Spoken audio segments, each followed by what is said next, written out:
This weekend, a new horror movie called Good Boy released in theaters. Here's my review.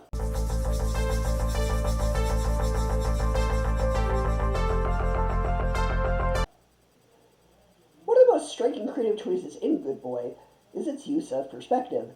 Nearly the entire film is shot from the point of view of the dog, which creates an eerie intimacy and keeps the audience locked into its experience.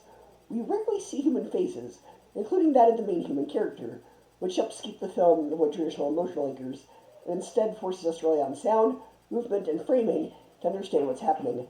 It's unsettling, disorienting, and incredibly effective for building tension. The film thrives as a piece of psychological horror. Much of the suspense comes not from loud scares or overt gore, but from the constant sense of uncertainty about whether the dog will survive.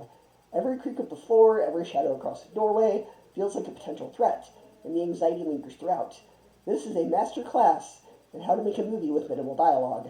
The filmmakers trust the audience to piece together the story through visuals and atmosphere, and for the most part, it works. That said, Good Boy does ask for a lot of suspension of disbelief. The dog's owner is clearly in no condition to live alone. He suffers from multiple medical issues, is in and out of the emergency room constantly, relies on a pacemaker, and is consistently shown to be a danger to himself.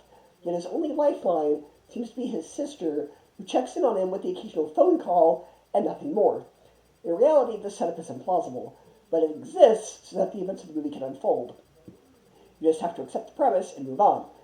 Where the film stumbles most is the world building. We're never given a clear picture of what's haunting the house. Are the threats demons? Why has every previous resident of this place died? There are hints scattered throughout, but not enough context or mythology to make the story feel fleshed out. I don't think the film needed to spell out every answer. Leaving things open to interpretation can make horror more effective, but a little more backstory would have added depth. As it stands, some sections feel rushed and underdeveloped. And that rushed feeling is compounded by the runtime.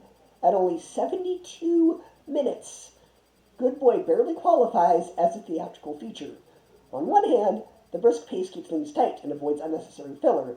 On the other hand, when you weigh cost versus benefit, it doesn't quite feel worth the price of a ticket.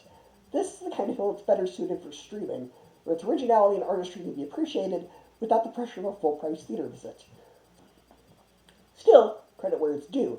This is a remarkably well-directed and original film, especially considering the very small budget. The risks it takes with camera work, perspective, and narrative minimalism are bold, and while not everything lands perfectly, there's enough here to make Good Boy a unique entry in modern indie horror. Now, if you're wondering, does the dog make it to the end of the film? That's a question you're going to have to find out for yourself. That's part of the fun, not knowing what's going to happen as you go into the theater.